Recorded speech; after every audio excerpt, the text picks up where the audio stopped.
नवरात्री महोत्सवानिमित्त दत्तवाडी येथील श्री गणेश बालमित्र मंडळ यांच्या देवीची आरती गृहमंत्री रमेश बागवे यांच्या हस्ते करण्यात आली। नवरात्रामध्ये घटस्थापना केली जाते। घट हे समृद्धीचे प्रतीक आहे। घट हे कोणतीही गोष्ट साठविण्याचे साधन आहे। नवरात्रात शेतातील धान्य घरात येते। धान्य साठविणाऱ्या कोठाराचीही पूजा असते। सामर्थ्याचा, सुखाचा, विश्वासाचा घट असाच सुरक्षित राहू दे ही त्यामागची भावना असते। नवरात्रात धान्य बी रुजविण्याची पद्धत आहे। त्यामध्ये चैतन्याचे, सर्जनशीलतेचे दर्शन घडते। नवरात्रात देवीपुढे वाढत जाणारी फुलाची माळ बांधली जाते।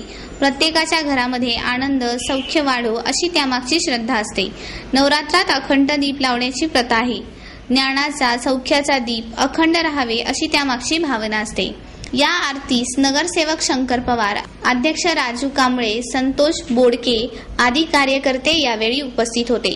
मंडळाच्या वतीने सामाजिक आणि सांस्कृतिक कार्यक्रम राबवले जातात। शालेय विद्यार्थ्यांना शालेय साहित्याचे वाटप, अनाथ मुलांना खाऊ वाटप तसेच दिवाळीनिमित्त सार्वजनिक तुळशी विवाह साजरा केला जातो अशी माहिती यावेळी मंडळाचे अध्यक्ष राजू कांबळे यांनी दिली। मी राजू दशरथ कांबळे, श्री गणेश बाल तरुण मित्र मंडळ याचा अध्यक्ष आहे। दरवर्षी सालाबादप्रमाणे आम्ही नवरात्र उत्सव साजरा करतो आणि सन 1985 साली स्थापना झालेली आहे।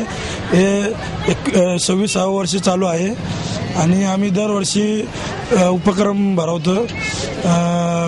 साड्या वाटप, कुठं स्वाईन फ्लू, कुठं काय वगैरे वगैरे नाही का असे हे करतो आणि दरवर्षी भंडाराचा कार्यक्रम असतो आणि लोक भरपूर दर्शन घेतात, लोक भरपूर सहभाग असतो लोकांचा।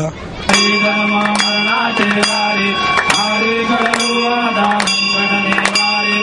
जय देवी जय महिषासुरमर्दिनी